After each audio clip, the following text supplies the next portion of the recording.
Meus amigos e minhas amigas, estamos dando início a mais um Momento Jurídico, aquele momento em que nós procuramos trazer pessoas importantes nas suas áreas de atuação, nas suas chamadas áreas de proficiência, para conversar conosco. E sempre, evidentemente, uma conversa que é permeada de satisfação no que diz, com curiosidades, coisas que nós até desconfiamos eventualmente, mas não temos uma definição. Hoje nós estamos trazendo o Dr. Goodson Queiroz, um jovem profissional da área de fisioterapia, mas é aquele profissional que ele se burilou, essa que é a expressão, para poder atuar. É um profissional de excelência, fez uma especialização e nós o convidamos para vir bater esse papo conosco, e aqui ele está. E nós vamos tratar sobre essa atividade que eu pessoalmente já precisei. Eu acho que todos nós, com a avançada idade, queiramos ou não, precisar desse profissional. Meu caríssimo Dr. Goodson, eu quero agradecer a sua presença aqui no nosso ambiente. Eu lancei o convite e você lá no seu consultório, você me falou que você tinha atividade, você suspendeu temporariamente para vir bater esse papo. Então eu quero te agradecer em meu nome, em nome da nossa equipe, em nome da TV Mar Canal 25, que é a TV que nos abriga, e em nome dos nossos telespectadores. E quero deixar você, meu caríssimo, já à vontade para uma primeira consideração para os nossos telespectadores. Por favor. Ok, doutor Jerônimo, eu que agradeço o convite, agradeço a generosa introdução sua. É um prazer estar aqui no programa Momento Jurídico, debatendo um pouquinho sobre a minha experiência e a minha trajetória aí na fisioterapia. Meu caro Goodson, eu estive olhando aqui, eu quero conversar com você com mais devagar, mas você já esteve, deixa eu ver só, eu estive fazendo um apanhado. Você é especialista em reabilitação de mão, cotovelo e ombro. Isso, doutor. Isso na Universidade Federal de São Paulo. Perfeitamente. Mas você andou pelo Instituto Kleiner em Louisville. Isso, no estado de Kentucky. No Kentucky, nos Estados Unidos. Exatamente. Você também esteve no Hospital Cincinnati, Ohio, no estado de Ohio. Exato. Você também esteve na Flórida. Exato. No Hospital Memorial Center. Exato. Em Miami. E você já apresentou trabalhos. Eu estive olhando o seu currículo, ele está disponível lá na internet, um belíssimo currículo. Eu quero conversar com você sobre essa situação específica sua. Mas me diga uma coisa, você não é daqui de Alagoas, né? Não sou, doutor, eu sou de Garanhuns, Pernambuco, interiorzinho, bem aconchegante. A Suíça brasileira. Exatamente, a Suíça brasileira. Foi lá que eu nasci, cresci. Né? E tive a minha formação inicial, né? Que foi o alicerce. Eu estudei no Santa Sofia. Santa Sofia. Isso, é um colégio da Rede Damas, um colégio religioso, que me ensinou valores bem importantes. Importantes, né? Que serviram como alicerce realmente. Inclusive, o Garanhuns é um município de Pernambuco, e uma cidade diferenciada, porque parece-me que lá houve uma grande penetração de americanos do norte, né? Sim, sim. Principalmente por causa da infiltração de algumas igrejas, os mormons chegaram lá e tiveram realmente uma expansão bem interessante ali no estado de Pernambuco. Só para a gente aqui, nós flexibilizamos com informações paralelas. Eu tenho um grande amigo que morou nos Estados Unidos, ele está até em Alagoas aqui, Alexandre, ele retornou aqui à terrinha, mas ele morou nos Estados Unidos muitos anos. E uma vez nós estávamos conversando sobre a questão da civilização americana do norte, né? Uhum. Diz que quando aqueles desbravadores chegavam em determinado local, que eles resolviam se fixar naquele local, eles abriam de imediato uma escola e uma igreja. Perfeito. De imediato eles abriam uma escola e uma igreja. Mas e como é que você veio aportar aqui nas Alagoas? Então, doutor, eu acabei meus estudos lá em Garanhuns e meus pais não queriam me enviar para Recife, né? Porque achavam que Recife era uma cidade muito violenta, um trânsito muito conturbado. E eu já tinha meu irmão mais velho já estudava aqui em Maceió, ele cursava o curso de farmácia. E aí então a gente já tinha um suporte aqui em Maceió e eu vim para cá para cursar a fisioterapia no SESMAC. E aí começou a minha trajetória. Você já veio na cabeça fisioterapia? Eu já vim, doutor, eu já vim com a cabeça bem formada. Eu sempre quis fisioterapia. Muitas pessoas me perguntam o porquê. Exatamente. Mas tem uma história aí por trás. Vamos bem ouvir essa interessante. história, vamos lá. Eu tenho um espírito servidor, isso eu trago comigo desde a minha infância. Então, eu sempre gostei de servir as pessoas e contribuir com a vida delas de alguma forma. E eu procurei uma profissão que eu pudesse realmente contribuir e talvez até devolver a alegria de viver. Então, eu tenho um amigo de infância que era meu vizinho, Dr. Fabrício Alex, que já cursava fisioterapia aqui no SESMAC também, e conversando com ele, ele realmente me convenceu. Ele disse: rapaz, é muito gratificante você encontrar um cidadão em uma cadeira de roda, com aquela falta de esperança, e você conseguir levantar ele, colocar o paciente para andar e restabelecer os movimentos e as suas atividades. E isso me fascinou bastante, fui procurar mais sobre e realmente decidi que aquilo era o que eu queria fazer para o resto da minha vida. Pois é, nós temos eu acho que... Bom, eu tenho uma história assemelhada à sua, só que na minha área.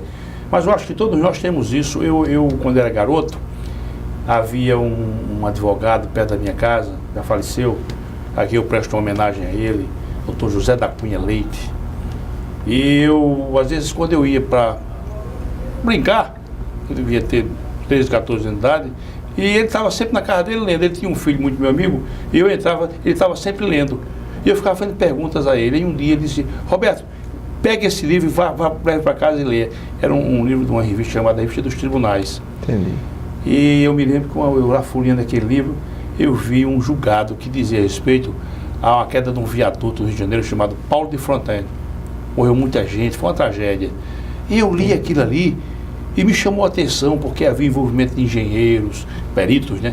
Eu achei muito bonito aquilo, sabe? Nunca esqueci. E lá adiante abriu-se a oportunidade para eu fazer direito, e eu fiz direito por causa desse doutor José da Cunha Leite. Inclusive, nos meus livros, há um carimbo que é o mesmo formato do carimbo que eu via nos livros dele. Então a gente sofre essa influência, às vezes, de pessoas. Agora, me diga uma coisa, você andou fora do país, como é que foi isso?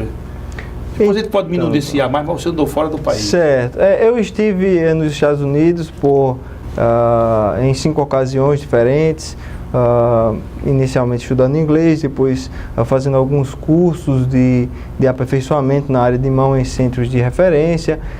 Estive também no Canadá, visitando algumas universidades, visitando alguns serviços de mão que são referências no mundo. Isso me deu uma bagagem bem interessante e me influenciou profissionalmente de uma maneira tremenda. Então, eu fui muito abençoado, Deus me deu essas oportunidades e eu sou muito grato a Ele por isso. Depois eu quero aprofundar mais com você, mas você esteve no Kentucky, é um estado norte-americano. Esse nome Kentucky é um nome indígena, né? Isso, Kentucky. Isso, tem uma origem fica onde esse estado? indígena. Fica próximo a Ohio, fica aproximadamente, que é o nome indígena também, fica aproximadamente 3 horas de Chicago, tá? É um estado que tem as suas origens muito fundamentadas na cultura americana. Lá norte. É norte. Certo.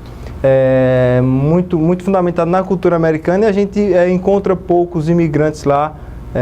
E eu escolhi o estado de Kentucky, primeiramente, porque é onde existe o maior centro de cirurgia e reabilitação de mão dos Estados Unidos. Eu fui para o Kleinert Institute, que é um instituto pioneiro no transplante de mão no mundo. Transplante de mão? Exatamente, doutor, no transplante de mão.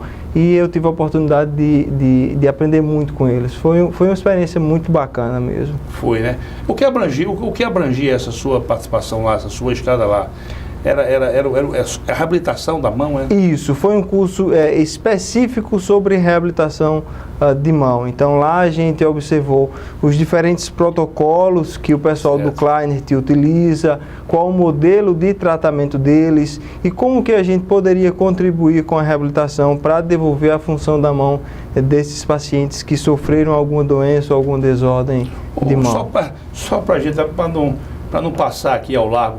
Transplante de mão, em que situação ocorre esse transplante de mão? Esmagamento, é? Então, doutor, o transplante de mão, ele acontece quando o paciente sofre uma amputação e o paciente não consegue se adaptar muito às próteses que existem hoje em dia. A prótese é uma coisa bastante interessante, porém ela tem as suas desvantagens. Uma delas é que ela é insensível. O paciente consegue movimentar a mão, consegue realizar as suas atividades, mas a insensibilidade de uma prótese que não dá esse feedback sobre o que o paciente está tocando, se é quente, se é frio, a densidade que ele tem que colocar de força. Perfeitamente. Isso faz com que alguns pacientes não se adaptem a esse tipo de equipamento. Então, para alguns pacientes bem selecionados, existe uma indicação do transplante de mão, que é uma coisa bastante interessante, mas que ainda é muito embrionária na nossa especialidade. O primeiro transplante de mão no mundo foi realizado no Equador, na década de 60. Aqui no Equador? Aqui no Equador, por incrível que pareça. Só que esse transplante não teve muito sucesso. Há um grande problema no transplante de mão, que é a rejeição do membro, como há em qualquer outro órgão. Uns mais, outros menos. Uns mais, outros menos. A mão é um pouquinho mais complicado, porque envolve diferentes tecidos. O coração envolve apenas a parte muscular, vamos dizer assim. Mas a mão é um pouquinho complicado. Envolve osso, envolve tendão, envolve nervo, envolve pele. Então, envolve músculo. Então, esses diferentes tipos de tecido fazem com que o índice de rejeição seja maior. Em 1998 foi realizado um segundo transplante de mão em Lyon, na França, que teve um sucesso temporário, tá? Eu acredito que em torno de 8 meses a 1 ano, essa mão transplantada teve que ser removida porque o paciente não aderiu ao tratamento. Uma coisa bastante interessante que eu estava conversando com o pessoal do Kleinert é que a cirurgia é o primeiro passo para um sucesso no transplante de mão. O paciente tem que aderir ao tratamento medicamentoso que vai ser utilizado pela vida inteira e aderir muito à fisioterapia para restaurar a boa função da mão. Esse paciente na França não conseguiu fazer isso, tivemos um sucesso temporário. O primeiro caso de sucesso em transplante de mão foi realizado em 1999 em um paciente chamado Scott Mathieu, que é um paciente do Kentucky, que foi realizado o transplante na mão direita dele, e esse transplante sobreviveu até hoje. Quando eu estava lá, em 2013, esse paciente estava completando 14 anos o aniversário de 14 anos do transplante de mão, e foi bastante interessante porque na TV a mídia estava bem envolvida nisso, e eu presenciei na TV o paciente fazendo um arremesso de uma bola de beisebol, fazendo a abertura de um jogo de beisebol com a mão transplantada. Então é uma coisa bastante interessante. Depois disso, tivemos vários transplantes de mão no mundo inteiro. O Brasil já faz? Transplante, ainda não, doutor, ainda não, porque eu acho que a parte dos cirurgiões de mão, eles estão bem aptos a fazer isso, porque já fazem, por exemplo, reimplante. O procedimento cirúrgico de um transplante e um reimplante é bem semelhante, mas assim, a parte medicamentosa é muito complicada, e eu acho que talvez nos próximos 10 anos tecnologia nós temos. Temos, tecnologia. Material humano nós temos. Também temos. Eu acho que está faltando alguma pecinha desse quebra-cabeça. Uma cirurgia dessa, só por curiosidade, 8 horas, 9 horas ou mais? Então, doutor, um transplante de coração, ele vai em torno de, acredito que 8 a 12 horas de cirurgia. O transplante de mão leva um pouquinho mais de tempo, em torno de 12 a 16 horas de cirurgia. Uma equipe toda? Envolve mais que uma equipe, envolve vários cirurgiões, porque os cirurgiões tendem a se cansar no decorrer do... E tem a parte da angiologia, tem a parte neurológica? Isso, tem que fazer a reconstrução de todos os tecidos. Geralmente eles começam fazendo, existe uma regra, né, na verdade, começa fazendo a parte óssea, depois a parte tendinosa, depois a parte nervosa, a parte vascular, e termina com a parte da cobertura cutânea, que é a pele. Bacana. Maravilha, meu caríssimo Guto, nós sabermos desses progressos das ciências, né? Por esse mundo afora. Só uma curiosidade, você fala e escreve inglês fluentemente, né? Sim, doutor. Eu com a maior tranquilidade. Sim, fala, sim, escreve e... Falo, escrevo, leio. Eu gosto muito da língua inglesa, é muito apaixonante. Eu conheço um monte de gente que gosta da língua inglesa. Eu também gosto e sei que quem fala inglês, ele já tem, eu diria que a metade do mundo, as portas já ficam abertas para ele em termos de comunicação. É verdade. O inglês abriu muitas portas para mim, tanto pessoalmente como profissionalmente, porque toda a literatura que a gente tem na área de saúde, ela primeiro chega no inglês. Então, se você não domina a língua, você vai esperar uma tradução de um livro que vai demorar em torno de... Para chegar para a gente 10 anos, e quando chega para a gente na língua portuguesa, aquela ideia talvez já esteja ultrapassada. Então, quem domina o inglês, ele pega aquela informação muito fresca, então ele já sai um passo à frente dos demais. Tem um professor que, em uma certa oportunidade, ele falou que ele estava lendo um livro em inglês na 8ª edição, enquanto em espanhol ele ainda estava pegando o livro de 2ª edição. Quer dizer, muito mais além, né? Exatamente. O que é a fisioterapia, meu caro Guto? O que vem a ser como ciência? O que é a fisioterapia? A fisioterapia é a ciência que tenta restaurar o movimento humano, a gente pode dizer isso. Movimento humano, lato sensu, sentido amplo. Exatamente, sentido amplo. Nos últimos 10 anos ela tem abrangido um pouco mais, principalmente porque existe hoje a fisioterapia dermatofuncional, a fisioterapia respiratória, que aí abre um pouquinho mais o leque. Mas assim, o centro da fisioterapia é a restauração do movimento humano. É uma ciência nova? É uma ciência que existe no Brasil há aproximadamente 40, 45 anos. É uma ciência relativamente nova e que teve uma grande influência do pós-guerra. É isso que eu queria conversar contigo. A origem mesmo da fisioterapia, qual se pode identificar num país o início da fisioterapia? Sim, os Estados Unidos ele teve uma forte influência na origem da nossa profissão. No pós-guerra, inicialmente os médicos, os cirurgiões eram quem faziam... Primeira ou Segunda Guerra? A Segunda Guerra Mundial. Segunda Guerra, né? Na Primeira Guerra, perdão, doutor. Na Primeira Guerra Mundial. A segunda, na primeira teve a origem da fisioterapia, na segunda a gente teve a origem da especialidade de mão. Aliás, me permita só numa incursão. Outro dia eu estava vendo na History Channel um documentário sobre a Guerra da Secessão. Meu caríssimo, o que teve de mutilados depois foi uma coisa desastrosa. Terminada a guerra, no apanhado, o número de mutilados, o que ele custou enorme para a economia norte-americana. Eu estou falando de Guerra da Secessão lá no 1860. Meu amigo, que coisa terrível.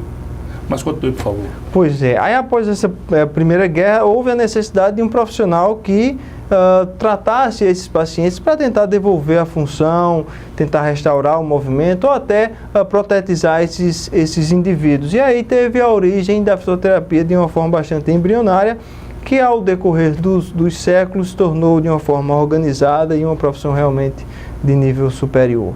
E outra, como ciência, né? Quer dizer, como tem ciência. Uma metodologia, tem uma linguagem própria. Exatamente. Hoje existe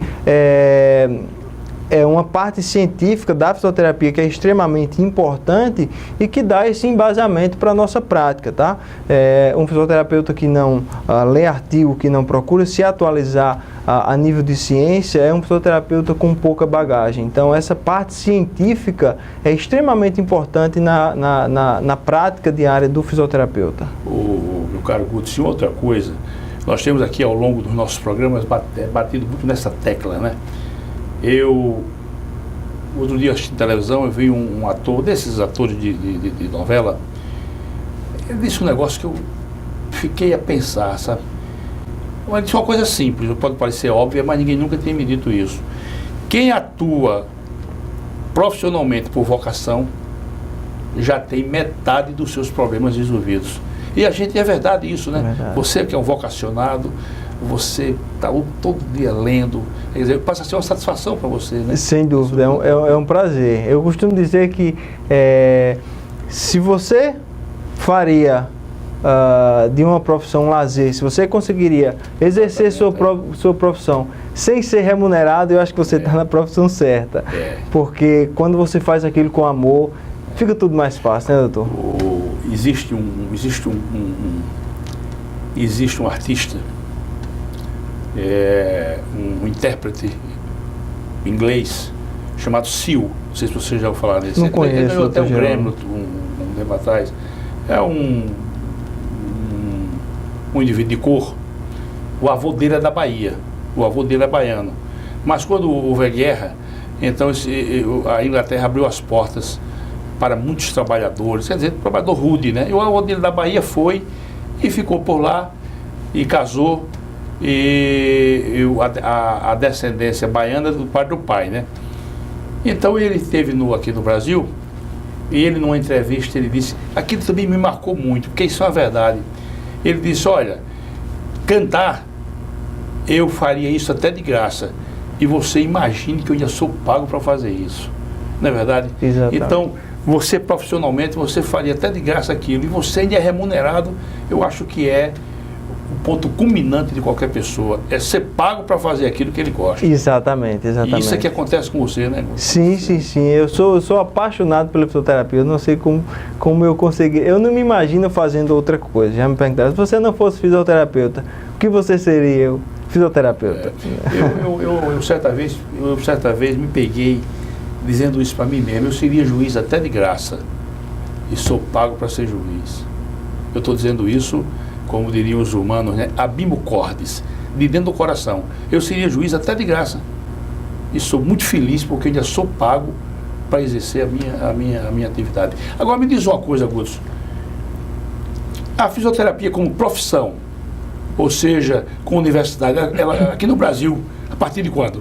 Aproximadamente 45 anos atrás, a gente teve o início dos cursos que antigamente eram cursos técnicos, certo, e que depois tornaram-se cursos superiores. A gente tem hoje um conselho muito organizado. Tem um conselho, né? Isso. Conselho Como Federal, é o nome do conselho, perdão? Conselho Federal de Fisioterapia e Terapia Ocupacional, é o COFITO, que regulariza a nossa profissão aqui no Brasil. E aqui vocês têm também o regional, os conselhos regionais. Isso, o CREFITO 1, que é o CREFITO responsável pela região de Pernambuco e Alagoas, que regulamenta toda a nossa profissão localmente. Bom, a sua especialidade é mão, isso, cotovelo e ombro. Vamos perfeito. Falar um pouco sobre isso. Quais são as patologias que mais acometem essas regiões, ou tem patologias específicas? Tem, doutor.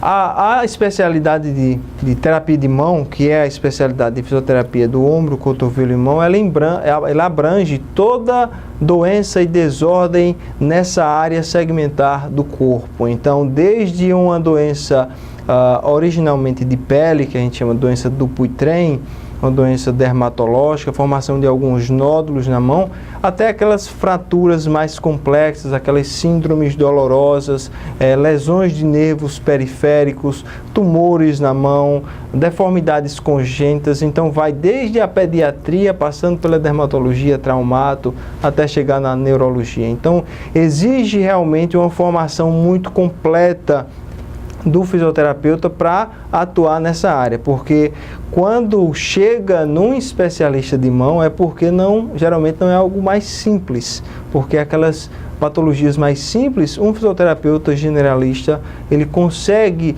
resolver de uma forma relativamente rápida e com sucesso. Só que quando chega no especialista de mão, já é uma patologia um pouco mais complicada, que exige um pouco mais do raciocínio, que exige um pouco mais de dedicação, e aí a gente está apto e tem um treinamento bastante extensivo para reabilitar com sucesso esses indivíduos. Ele fala tanto no segmento do ombro, como no cotovelo, e como na mão, né? Exatamente. Quando você fala mão e punho, né? Mão e punho. A gente fala da mão, mas é mão, punho, dedos, cotovelo e ombro. São articulações complicadas, não são? Muito complicadas, doutor. Principalmente a articulação do punho e do cotovelo. São articulações que toleram muito pouca imobilização. Uma imobilização prolongada nessas articulações fazem com que o punho fique muito rígido, que a gente chama de rigidez articular, e que necessita de um tratamento bastante intensivo com a utilização de órteses para que a gente consiga resolver o problema do paciente. Um especialista em mão, ele não consegue tratar um paciente sem uma órtese na maioria das vezes. É como a gente fala que é como se você quisesse andar de carro sem motor. Vamos só explicar para os nossos telespectadores, órteses. Órtese é um equipamento, são as conhecidas talas, é um equipamento que auxilia o indivíduo na recuperação do seu movimento. O especialista de mão é um profissional capacitado a realizar, confeccionar órteses personalizadas na mão do paciente. Então ele vai com um materialzinho de termoplástico, que é um material de plástico que se molda ao calor, e ele faz essa confecção de órtese de acordo com a anatomia de cada...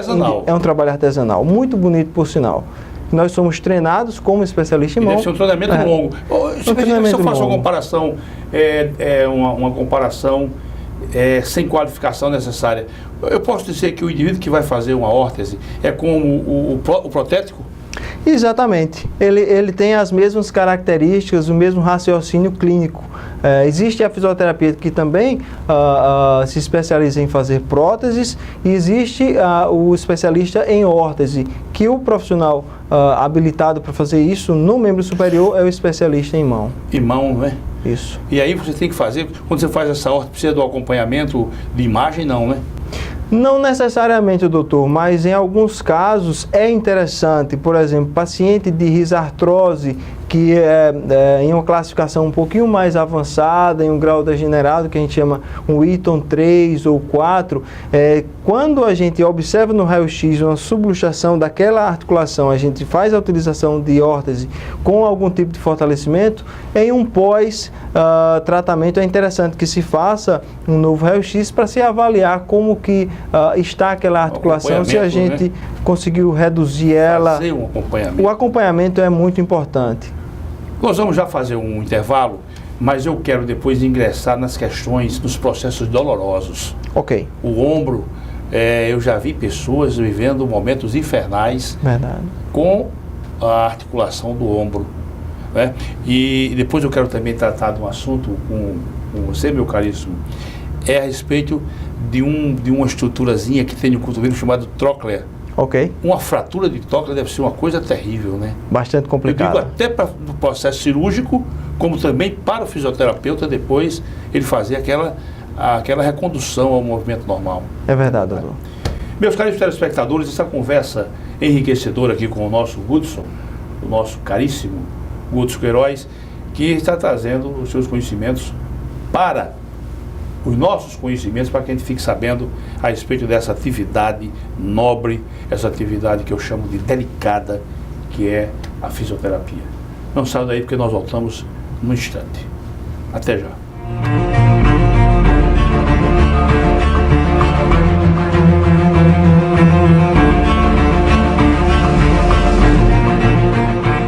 Olá pessoal, preparamos para você um super aulão online para o concurso da UFAL, com resolução de questões e muitas dicas que vão fazer a diferença na sua aprovação. Disponibilizaremos essas videoaulas 2 dias antes da prova, nos dias 19 e 20 de agosto, com material em PDF, para que você possa fazer a revisão de forma mais tranquila e chegar afiado na hora da prova. Preparamos também o super aulão presencial, que acontecerá neste sábado, dia 20 de agosto, véspera da prova, a partir das 8 horas da manhã. Venha para cá, estamos juntos, a hora é agora. Faça já a sua inscrição. Mais informações, www.alagoascursos.com.br ou pelos telefones 3326-1227 e 3336-5864. Alagoas Cursos, preparando para vencer. A CL Investimentos é uma empresa que trabalha com imóveis próprios. Quando precisar locar ou comprar um imóvel, procure a CL Investimentos. Aqui só locamos e vendemos imóveis próprios. Por isso damos garantia de um investimento seguro. ACL Investimentos, Rua Durval Guimarães, Edifício Leonardo da Vinci, Ponta Verde. Fone 3327-3911. Quando o assunto é o seu carro, além de escolher a marca líder, Escolha também a concessionária que faz mais por você. Por isso, a Blumari oferece o melhor atendimento em serviços, peças e acessórios. E ainda tem as melhores negociações, sendo totalmente certificada pelos padrões Fiat de qualidade e líder de mercado em seu segmento. Fiat Blumari, a marca do seu carro. Avenida Gustavo Paiva, Mangabeiras. O filé do Zezé é a melhor opção. Temos um cardápio variado de churrasco e comida caseira. Churrasco de picanha preparados de um jeito todo especial. Zezé em Casa, 3313-4004. O Borrachão você já conhece. Aqui você encontra uma infinidade de produtos sempre com o menor preço. Dá uma olhada. Compressor de ar da Pressure, 24 litros, 116 libras, por apenas R$ 749,90. Tem ainda aspirador industrial da Ride, por apenas R$ 549,90. E na linha automotiva ainda tem para-brisas a partir de R$ 219,90 e você não paga mão de obra. Corre pro Borrachão, 3336-4646.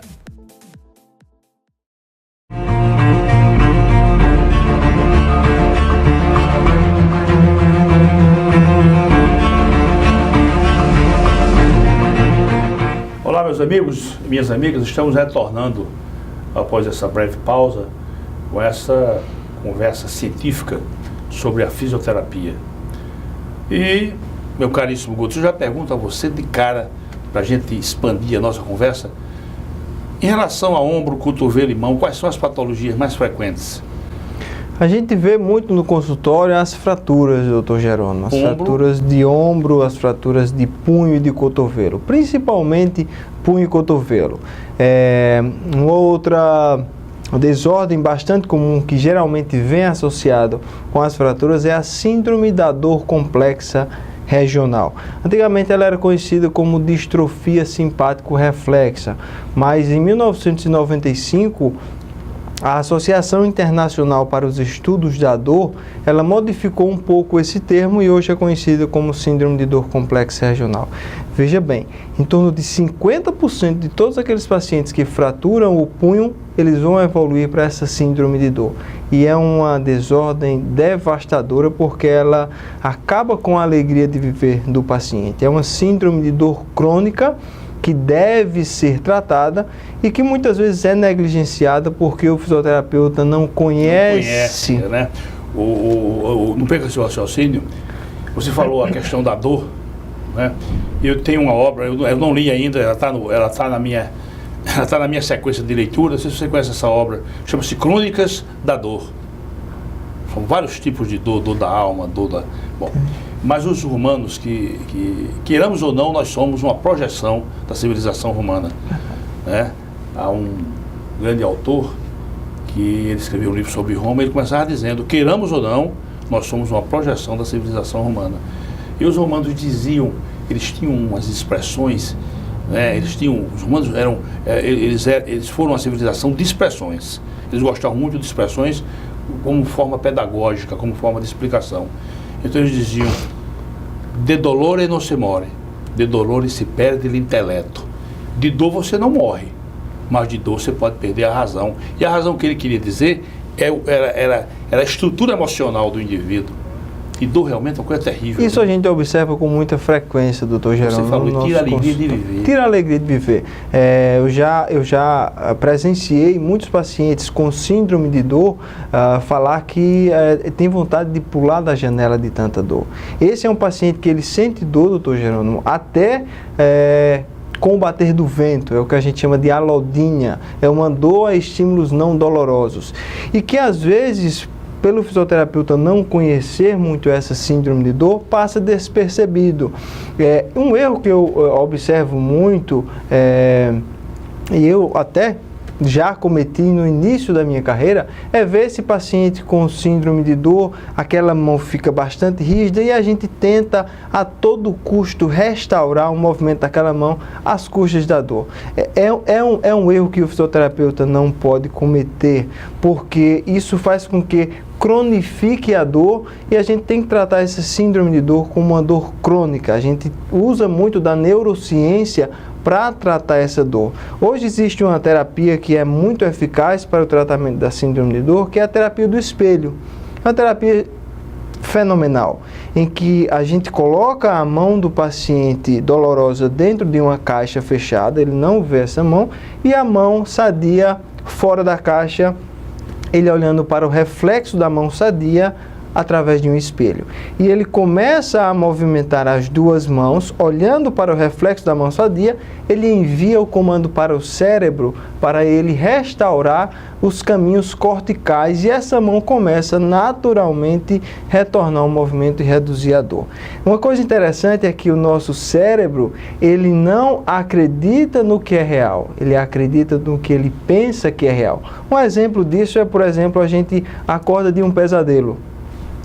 A gente sabe que aquilo não é real, a gente passou por um período de turbulência ali quando está dormindo, mas a gente demora um pouco de tempo até para que a gente se restabeleça emocionalmente. Por quê? Porque o cérebro entendeu aquela imagem como sendo real e ele acredita que é real. Mesma coisa na terapia do espelho. Quando o paciente olha a mão funcionando, ele acredita que a mão está funcionando e o cérebro vai enviar caminhos corticais para que aquela mão volte. Muito efeito e a curto prazo. Então essa é uma terapia muito interessante para ser usada nesse tipo de paciente. Você falou essa questão de pesadelo, que o indivíduo acredita nos pesadelos. Eu tenho conhecido que ele uma vez comeu uma feijoada e foi dormir e sonhou envolvido num acidente de avião, caído de 10 mil metros de altura. Ele deixou de comer feijoada, não come mais, ficou assustado.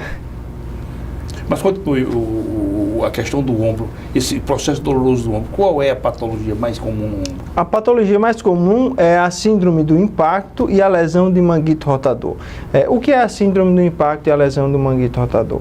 Elas geralmente vêm bem associadas, porque o ombro do paciente, por alguma razão que muitas vezes a gente desconhece, ele começa a enfraquecer esses músculos, que são 4 do manguito, e a cabeça do húmero começa a ascender e começa a bater no acrômio, que é uma estrutura óssea. Quando ele começa a haver esse impacto, o tendão começa a degenerar e o paciente começa a sentir muita dor no ombro. Qual é a alternativa? Tentar proteger o ombro. Então ele coloca a mão em uma tipóia, coloca o braço em uma tipóia e fica um tempinho com esse braço em rotação interna, que a gente chama, que é com a mão no abdômen, e quando ele já vai tirar essa mão do abdômen, ele sente dor e ele protege novamente. Isso é muito ruim porque faz com que algumas estruturas encurtem no ombro. Quando ele tenta retirar 2 ou 3 semanas depois, ele já não consegue rodar o ombro e aí ele, ao invés de ter apenas uma síndrome do impacto, ele tem um ombro congelado e que necessita realmente de uma fisioterapia bastante intensiva para restaurar esse movimento e para restaurar a amplitude completa. Meu caro Guto, se quando há lesão de plexo braquial, a fisioterapia entra aí? Sim, doutor, sim. A fisioterapia é extremamente importante na lesão do plexo braquial. Inclusive, eu tive a oportunidade de fazer um estudo que foi tema do meu TCC na Universidade Federal de São Paulo, em que a gente avaliou a evidência na literatura da estimulação elétrica no plexo braquial para ver se ela realmente ajudaria ou não. A gente avaliou 1.693 artigos na tentativa de encontrar fundamentos para a aplicação da eletroestimulação no plexo braquial nos músculos desnervados. E por incrível que pareça, não existe literatura suficiente para que dê um fundamento para que se utilize a eletroestimulação em músculos desnervados. Em músculos inervados, existe a literatura que é bastante ampla e muito concisa, muito forte, mas em músculos desnervados ainda não. Mas a fisioterapia tem um papel extremamente importante no tratamento das lesões de plexo braquial. Plexo braquial, né? Isso é tão comum em acidente de moto, bicicleta, muito, né? Doutor. Principalmente em nosso estado, né? Temos muito aqui? Temos muito, doutor. Temos muitas lesões de plexo braquial e são lesões realmente devastadoras que trazem um prejuízo muito grande ao paciente e à sociedade. A própria economia do estado, do município. Você tem atuação lá no HGE? Tenho. Eu acompanho 2 cirurgiões de mão no HGE, o doutor Givaldo Trindade, o doutor Nicés Guzmão. Ele aqui conosco, doutor Nicés. Doutor Nicés é um perito cirurgião de mão que abriram as portas para mim, eu tenho a oportunidade de presenciar eles realizando as cirurgias de mão, cotovelo e ombro. Isso ajuda muito o fisioterapeuta, porque ele observa o intraoperatório, vê as estruturas sendo reparadas, sendo reconstruídas, e a nossa visão, depois que a gente sai de uma cirurgia dessa, é totalmente diferente. Então a gente consegue tratar o paciente com muito mais propriedade quando a gente observa o procedimento cirúrgico. E as lesões de cotovelo, que é uma articulação importantíssima. Extremamente importante, doutor Jerônimo. Tem lesões terríveis, né? Tem fraturas terríveis, principalmente em acidentes motociclísticos. A gente tem, né, um alto índice de fratura de cotovelo em acidentes de moto, que na grande maioria das vezes necessitam de uma reconstrução cirúrgica, de uma colocação de uma prótese para tentar restaurar o movimento. O cotovelo é uma articulação que tolera muito pouca imobilização, então a atuação da fisioterapia nas fraturas de cotovelo ela deve ser bastante precoce nas primeiras 3 semanas de cirurgia, porque senão o cotovelo fica muito rígido, muito duro, e isso dificulta muito o nosso trabalho. Há vários tipos de abordagem, né? A fisioterapia ela tem várias formas como abordar uma recuperação em face de uma lesão de cotovelo, né? Existe, doutor, existem diversas técnicas, diversos aparelhos que ajudam a gente a conseguir o nosso objetivo de restaurar movimento e reduzir a dor do paciente. E realmente, você quando você vê algumas pessoas, eu já vi, quando era ginasiante, tinha um coleguinha nosso, que ele tinha um braço rígido, você quer a expressão, e aquela rigidez dele foi uma equivocada colocação no aparelho engessado. Foi uma espécie de calo. Como é isso, hein? Isso acontece com certa frequência. Aliás, a fratura era consolidada de forma equivocada, errada. Né? O que a gente chama de consolidação viciosa, enquanto ela é consolidada não no formato anatômico, mas em um formato diferente. Dependendo da consolidação viciosa, o paciente pode ter algumas complicações, como uma diminuição da amplitude de movimento ou até mesmo uma deformidade no cotovelo. E se refazer aquele procedimento cirúrgico, dá para recuperar? Existem algumas técnicas cirúrgicas e os cirurgiões aqui de Alagoas têm uma extensa experiência nisso, até porque atuam no HGE e lá o volume cirúrgico é muito grande e em algumas vezes, eu diria até 60% das vezes, eles conseguem reconstruir o cotovelo do paciente e devolver uma função muito boa, que dá para ele retornar às suas atividades diárias e atividades profissionais. Agora, muito bem. Agora aqui é um prazo, né? Há um prazo para você fazer esse procedimento cirúrgico, né? Depois de um certo tempo não faz mais sentido? Como é? Eu diria que depois de um certo tempo vai se tornando cada vez mais difícil, porque as estruturas de tecido mole elas vão encurtando. O osso até tolera um pouco mais de tempo, mas tecido mole, que são músculos, tendões e ligamentos, eles vão encurtando, então quando passa muito tempo o cirurgião tem que abordar não somente o osso, mas também as outras estruturas de tecido mole para poder tentar restaurar esse movimento. Mas, repito, os cirurgiões de Alagoas são peritos nisso, têm uma experiência tremenda nesses casos. Isso é o fenômeno da globalização, né? Hoje nós temos, eu quero depois, antes de terminar o nosso programa, eu quero ainda antes tratar especificamente disso. Agora, Augusto, me diz uma coisa, lá no seu consultório, lá no seu serviço, o que é que tem, o que é que chega com mais frequência lá? Você consegue identificar? Sim, doutor. A gente observa muito trauma volumoso, muita fratura cominutiva de punho, muita instabilidade de punho, lesão ligamentar, muita fratura de cotovelo. A gente observa as síndromes do impacto.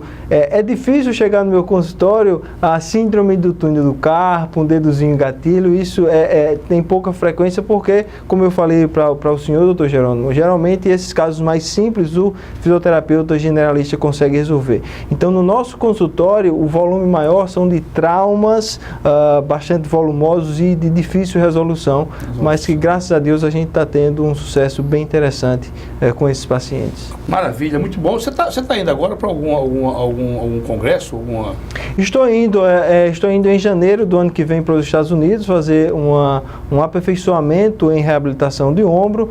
Vou ficar por lá em torno de 10 a 15 dias e retorno a Maceió com um pouco mais de bagagem para ajudar esses nossos pacientes. Você está dando aula aqui já na universidade? Como é que está? Eu tenho um projeto, doutor Gerônimo, muito interessante em uma empresa que chama Reabilitei. Essa empresa é dedicada ao ensino de mão e membro superior no Brasil inteiro. É um projeto em que a gente dá aula online, então as pessoas de todo o Brasil, elas têm acesso a isso, são aulas gravadas, são videoaulas na verdade, que facilita muito a compreensão e a educação dos fisioterapeutas no Brasil. Uma dificuldade que nós temos hoje na nossa especialidade é que existem muito poucos cursos de especialização no Brasil. Então esse projeto do Reabilitei vem para suprir essa necessidade nacional, poderia dizer assim. Qual é a importância de você dinamizar um eventual infortúnio seu com um fisioterapeuta específico, para não fazer aquela fisioterapia de grupo? Posso chamar de grupo? Sim, pode chamar de grupo. Qual a importância de você fazer esse tratamento com um especialista? É extremamente importante, doutor Jerônimo, você se consultar com um especialista e fazer um tratamento bem especializado, porque aquele profissional, ele se dedicou muito tempo para entender as doenças, para entender os procedimentos cirúrgicos e as técnicas diferenciadas que existem em reabilitação de mão e membro superior, cotovelo e ombro. A fisioterapia individualizada é aquela fisioterapia em que o paciente chega em seu consultório, você faz uma anamnese, uma avaliação muito cuidadosa, que bem feita, ela dura em torno de 30 a 45 minutos no mínimo. O fisioterapeuta é 1 a 1 com o paciente, eu vejo você durante 1 hora, eu entendo as suas necessidades, eu tenho tempo para tratar você de forma bastante intensiva e aí eu consigo atingir os meus objetivos e os seus objetivos quanto paciente.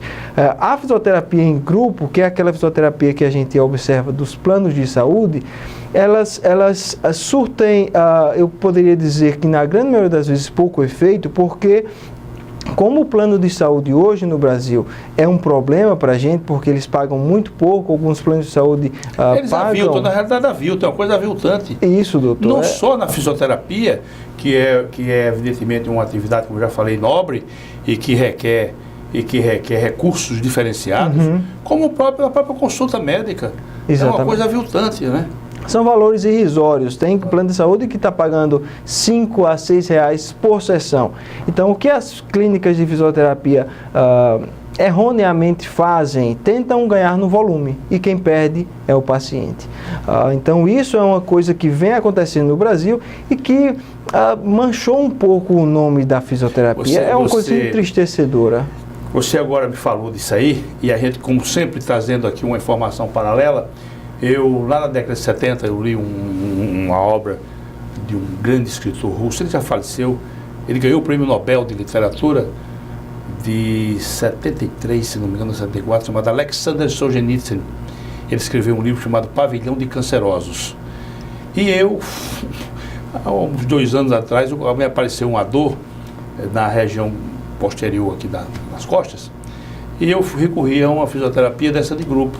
E quando eu ia lá fazer a sessão, eu me sentia como se estivesse lá no Pavilhão de Cancerosos, lá do Alexander Solzhenitsyn. Era um monte de gente, colocava um aparelho, aquele que provoca um choquezinho, choque e tal, e depois ia embora para lá. Pois é, doutor Gerônimo, é isso que acontece, infelizmente, no nosso Brasil. O nosso conselho, ele preconiza que seja realizado atendimento, no máximo 12 atendimentos a cada 6 horas por cada fisioterapeuta. Ou seja, em 1 hora você deve atender no máximo 2 pacientes. Porque esse é o tempo que é o mínimo de tempo que você necessita para que você dê um atendimento de qualidade. O que acontece hoje é que um fisioterapeuta está atendendo 6, 7, 8 pacientes a cada hora. Então ele vai colocando o aparelho em todo mundo e depois retorna para trocar o aparelho e movimenta muito pouco paciente. Muito pouco, né? O aparelho na fisioterapia ele deve ser utilizado como uma forma complementar de tratamento, não como uma forma primária. Porém, atualmente, hoje em dia, a gente vê cada vez mais nas clínicas que atendem por plano de saúde utilizarem somente os aparelhos. Eu considero que o maior e melhor aparelho do fisioterapeuta chama-se suas mãos. Com as nossas mãos a gente consegue atender e suprir a necessidade do paciente sem precisar de tanta tecnologia. A tecnologia sempre é interessante, mas a gente sempre tem que entender que o maior aparelho são as nossas mãos e o nosso conhecimento. A própria sensibilidade do indivíduo ao tocar, Exatamente. ao perceber aquela lesão. E a questão, por exemplo, do fisioterapeuta hoje, se eu estiver dizendo alguma bobagem, você me corrige, ele tem que ter uma intimidade muito grande com a interpretação de imagem, né? Sim, ele tem que ter um conhecimento muito aprofundado sobre os exames de imagem para tentar reconhecer as diferentes lesões e tentar tratar realmente aquilo que o paciente não basta só o que se chama de um relatório do médico que encaminhou. É preciso que você também perceba porque o médico também erra, também se equivoca. Você perceber se há o que se chama de uma harmonia entre o relatório e a imagem, né? Exatamente, doutor. O que eu falo para os meus alunos sempre é que você primeiro olhe para a imagem, você analise aquela imagem do paciente, você correlacione com os achados clínicos que você obteve na consulta, faça seu diagnóstico, que em fisioterapia a gente chama de diagnóstico cinésio-funcional, para depois você olhar para o laudo. Porque se o fisioterapeuta viciar em olhar para o laudo antes do exame de imagem, ele não vai conseguir esse raciocínio clínico tão importante e tão necessário para o fisioterapeuta. Cara, você me diga uma coisa aqui para mim e para os nossos telespectadores. Quem é o grande nome da fisioterapia de mão hoje aqui no país? Existe um grande nome, uma referência? Existe uma referência internacional que a gente chama de a mãe da terapia de mão, a mãe da fisioterapia especializada em mão. É uma senhora de 98 anos chamada Evelyn McKean. A mãe da fisioterapia de mão? A mãe da fisioterapia de mão. Essa senhora norte-americana, ela foi a precursora da fisioterapia de mão no mundo inteiro. Ela fundou a Sociedade Americana de Terapia de Mão e até hoje ela ainda escreve artigos. Você conhece? Eu não conheci pessoalmente. Eu fui no congresso em Boston em 2013, lutando, assim, torcendo para ver ela lá, mas ela estava um pouquinho doente, não teve a oportunidade de ir para o congresso no ano que eu estava lá, e infelizmente eu não tive a oportunidade de conhecer. É a mãe da fisioterapia de mão. Ela teve uma influência muito grande, principalmente por causa dos seus livros. O livro da Evelyn McKean hoje está na 6ª edição. É um livro de 2 volumes que tem cerca de 2.500 páginas. Então, a experiência dela e de outros profissionais, é um livro que tem colaboração de em torno de 150 especialistas, serve como um embasamento para o nosso tratamento. A experiência dela foi muito bacana e ela conseguiu difundir a especialidade. Qual é o estado dela nos Estados Unidos? Ela mora em Indiana. Em Indianápolis. Certo. É uma graça essa senhora. Já tive a oportunidade de ver entrevistas dela. Ela é uma graça. Como é o nome dela, só para a gente fixar? Evelyn McKean. McKean, né? Bacana. E aqui no Brasil temos alguém para apontar, para considerar? Temos uma sociedade que representa a gente. Existem diversos profissionais de muito renome, mas eu desconheço alguém que se destaca entre os demais. Eu seria responsável de falar o nome porque eu estaria... Você fala que é muito duro apontar o nome, né? É muito duro. Existem profissionais muito gabaritados aqui no Brasil. Mas como é que está a nossa fisioterapia, comparando, você conhece a fisioterapia norte-americana, como é que está a nossa fisioterapia no cotejo com a dos nossos irmãos do Norte? Doutor Jerônimo, é uma coisa que eu falo muito. Às vezes a gente se subestima. Pois é. A gente está aqui no Nordeste, a gente está fazendo... No futebol, chama-se isso, no futebol, né? Complexo de vira-lata. Exatamente. A gente pensa que tudo que a gente faz... Não, eu falo, a expressão é correta, porque... Eu já ouvi falar, sim. Já ouvi falar, né? Já. Mas quanto isso? A gente subestima porque, por exemplo, eu estive no Canadá, no hospital chamado St. Joseph Hospital, em London, lá no Canadá, e eu estava presenciando um colega canadense tratando um paciente de mão que tinha uma lesãozinha de tendão extensor. E ele começou a fazer uma terapia. Eu falei: ah, que bacana, cara, você está fazendo o protocolo de Evans para tendão extensor. Ele olhou para mim assim: você conhece o protocolo de Evans? Claro, é isso que a gente utiliza. A literatura que você estuda é a mesma literatura que eu estudo lá no Brasil. Então, assim, não existe diferença de tratamento, de qualidade de tratamento nos centros especializados de reabilitação de mão no Brasil do norte-americano. A gente está ali no mesmo nível deles. E em termos de tecnologia? Em termos de tecnologia existe uma diferença grotesca, né?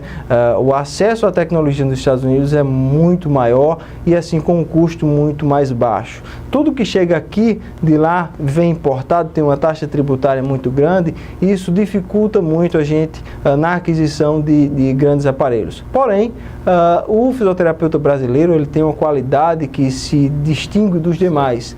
Ele tem uma capacidade de improviso muito grande. A gente, se sair daqui e for para os Estados Unidos tratar um paciente lá com a tecnologia deles, é uma maravilha. O fisioterapeuta americano ele não consegue sair daquela tecnologia e vir tratar os pacientes no Brasil com a mesma qualidade, porque sem aquela vasta quantidade de aparelhos, ele fica meio órfão. E isso o fisioterapeuta brasileiro não tem. Gudson, uma outra coisa que eu queria que você fizesse uma consideração crítica é no sentido de que nem todos os irmãos brasileiros têm acesso, por exemplo, a um fisioterapeuta do seu nível. Ele não tem acesso, né? Isso não é doloroso, um negócio desse? Isso é doloroso, doutor Jerônimo, isso é doloroso e isso se dá muito por causa da carência do nosso sistema de saúde, né? É muito difícil ter um profissional qualificado dentro do sistema de saúde, Sistema Único de Saúde, o nosso SUS, que venha com essa bagagem para fornecer um tratamento de qualidade. Eu espero que isso mude nos próximos anos e eu torço muito para que o panorama da fisioterapia pública no Brasil modifique. Nós trouxemos aqui para bater um papo conosco um grande médico oftalmologista de renome internacional chamado Akira Omi. A área de atuação dele é glaucoma. E ele falava dos progressos, ele falava que a oftalmologia no Brasil, ela estava no mesmo nível de qualquer oftalmologia do mundo. O grande problema é que apenas uma parte pequena da nossa população tinha acesso a esse nível de oftalmologia.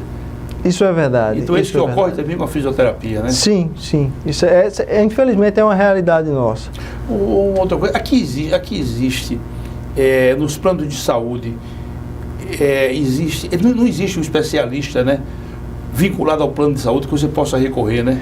Não existe, doutor. Até porque os especialistas em reabilitação de mão, em Alagoas, eles têm uma mentalidade muito forte, eles sabem o que querem, eles não dão braço para que seja realizada uma fisioterapia pobre, porque quando a gente aceita tratar por plano de saúde, a gente tem que entender que a gente tem que tratar muitos pacientes para poder conseguir um retorno financeiro que pague pelo menos a estrutura física e que dê algum lucro. Então, é muito difícil você tratar paciente de plano de saúde porque esse retorno não existe. Então, os fisioterapeutas de mão no estado de Alagoas, ele tem essa mentalidade muito boa. Aqui?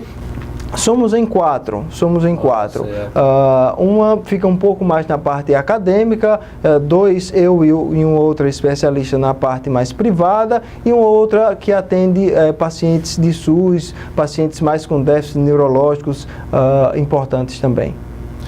Muito bem, você trouxe aqui para nós, você trouxe luzes, eu costumo dizer isso, trouxe luzes e trouxe esclarecimentos que às vezes a pessoa está à distância e não faz ideia do que é a fisioterapia e da atividade do fisioterapeuta, que ele está ali junto com o ortopedista, né, trabalhando em conjunto para que possam dar ao paciente uma melhoria de vida e, evidentemente, uma reabilitação no seu infortúnio. E volto a dizer, olha, o processo doloroso é um negócio realmente, meu amigo, devastador, como você disse, tira a alegria de viver. Mas, meu caro Gudson, eu quero agradecer, chegamos aqui ao final, quero agradecer sua presença, mas quero deixar ainda um tempinho para você, em breve síntese, lance uma outra mensagem sobre os progressos da fisioterapia e da bondade da fisioterapia para a nossa sociedade, por favor. Muito bem, doutor Jerônimo. Eu agradeço a oportunidade. É realmente um prazer para mim. Satisfação foi nossa. Muito obrigado. É uma satisfação muito grande estar podendo compartilhar um pouquinho e trazendo para a população um pouco sobre essa especialidade que realmente tem o intuito de ajudar o indivíduo a restaurar a sua função da mão e do membro superior. Sempre que possível, procure um especialista de mão, porque é aquele profissional que foi treinado para resolver o seu problema, tá? Tente conversar com o seu fisioterapeuta generalista, se você não tiver a oportunidade de ir para um especialista em mão, para que haja um contato entre o fisioterapeuta generalista e o especialista em mão, para que esse contato venha a engrandecer a conduta dele. Eu acho que é extremamente importante essa colaboração entre colegas. Então essa é a mensagem que eu gostaria de deixar para os telespectadores. Muito obrigado pela sua presença, sucesso, seja muito feliz na sua caminhada. E aqui as portas vão estar sempre abertas. Muito obrigado. Você virá mais vezes toda aqui, minha. satisfação nossa. Meus caros telespectadores, agradecendo sempre a honrosa audiência. Aguardem, porque teremos por aí, está vindo por aí, boas entrevistas, boas conversas com bons profissionais aqui da terrinha e de Além Fronteira. Tchau.